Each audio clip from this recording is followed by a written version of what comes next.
For my study, I decided to replicate an idea from one of Dr. Skollin's publications that we read earlier this semester on involuntary musical imagery, or earworms, and their effect on sleep. Earworms are basically the idea of when you get a song stuck in your head, and all of us have really experienced that. In my experiment, I decided to change the idea a little bit and instead have 1 week where I listened to music normally and tracked my earworms that I experienced and my sleep quality and all the sleep measures through a sleep diary.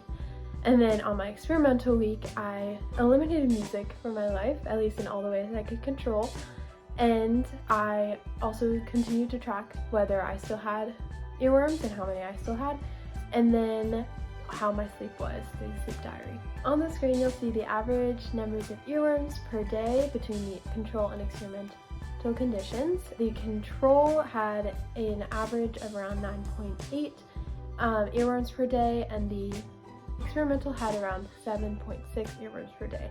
There was definitely a decrease in the amounts of earworms that I experienced throughout these different conditions. However, as you can see, the error bars do overlap slightly, meaning it is not a statistically significant difference.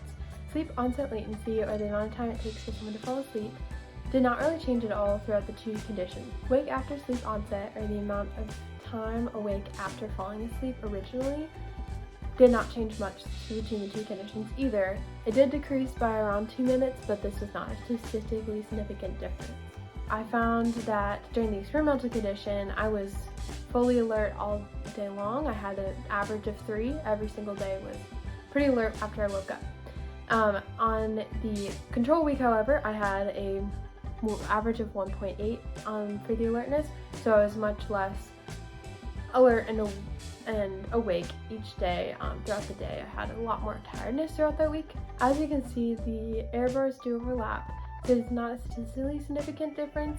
One thing I noticed during this experiment that wasn't really reflected in the numbers was that I experienced a lot less earworms during the nighttime, right when I was trying to fall asleep, during the experimental week. I experienced these almost every night during the control week when I was listening to music, but during the experimental week I didn't really have any. The biggest subjective difference was that alertness.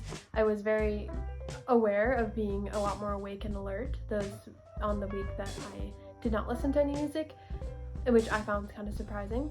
However, I do see that I would be going back to listen to music as normal, as I do enjoy that throughout my day. Although the alertness was great, I don't think that it really outweighs the negative of not being able to listen to music throughout the day.